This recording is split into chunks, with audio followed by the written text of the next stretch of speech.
Are you planning to run a marketing campaign for your product, right? Are you hoping to get some kind of positive result, right? Or you want to see whether this marketing campaign or this marketing strategy will work for your product or not? Well, if that is what you're looking for, well, you should be certainly doing A/B testing for your product. But what is A/B testing? If that's the curious question on your mind, hit that like button, hit that subscribe button, and stay tuned for the video ahead.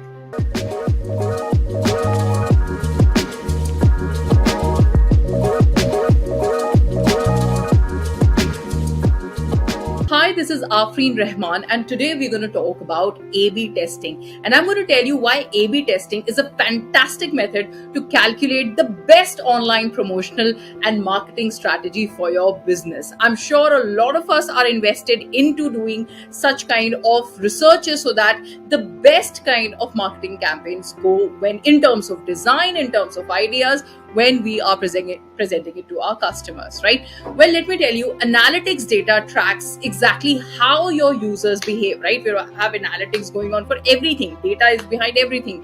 So what happens is analytics shows you every click, every tap, every swipe, every scroll, right? Which is an incredible useful source of information. But sometimes factors which have nothing to do with your design influence people's behavior.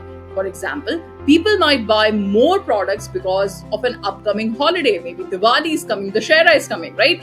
If you're adjusting your design and you want to be sure that any effects you see are truly caused by your design changes, consider performing an A/B test, right? An A/B test compares your real design version with an alternative version, which will be your version B, right? So it's a comparison between version A and version B. Now, the version B is a modified version with a change that you think will improve the overall user experience, right? The test works by randomly assigning real users to see whether version A or whether version B is better, and then measuring their behavior to find out whether people act differently when they get the B version, because all user sessions are happening over the exact same period of time, right? So and they're also happening under the exact circumstances, and because users are randomly assigned to one of those groups, you can be much more confident that any changes in user behavior were actually caused by the changes you made to the design and not by any of the extraneous factors. Well, this was A/B testing 101 for you. Let us know in the comment section if this was simple enough for you to understand. Hit that like button, hit that subscribe button for more videos ahead. Thank you so much.